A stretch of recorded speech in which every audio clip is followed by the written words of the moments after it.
بسم اللہ الرحمن الرحیم۔ حضرت شیخ ابو الحسن علی قریشی رحمۃ اللہ تعالی علیہ نے بیان کیا کہ ایک دفعہ میں اور شیخ علی بن ابی نصر الحیتی محبوب سبحانی غوث سمدانی قطب ربانی قدس سرہ النورانی کی خدمت میں حاضر تھے کہ ابو غالب فضل اللہ بن اسماعیل بغدادی تاجر آیا اور کہنے لگا کہ حضور آپ کی دعوت کرنا چاہتا ہوں، قبول فرمائیے۔ آپ نے دعوت کو قبول فرمایا اور خچر پر سوار ہو کر ابو غالب کے مکان پر تشریف لے گئے۔ وہاں بغداد کے کثیر التعداد علماء اور مشائخ موجود تھے۔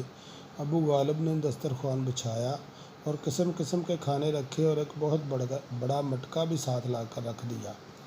محبوب سبحانی سر جھکائے بیٹھے تھے۔ آپ کی عظمت و ہیبت کی وجہ سے حاضرین پر سکوت کا عالم طاری تھا۔ آپ نے شیخ علی کو ارشاد فرمایا کہ اس مٹکے کو لا کر میرے پاس رکھ دو، اور ساتھ ہی مٹکے کو کھولنے کا حکم بھی صادر فرمایا۔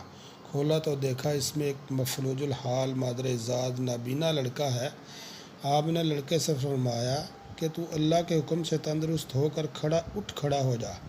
اسی وقت لڑکا بینا اور تندرست ہو کر دوڑنے لگا۔ یہ دیکھ کر حاضرین عالم اضطراب میں ڈوب گئے اور چاروں طرف اس کا شور برپا ہو گیا۔ پھر آپ بغیر کھانا کھائے واپس تشریف لے آئے۔ سبحان اللہ۔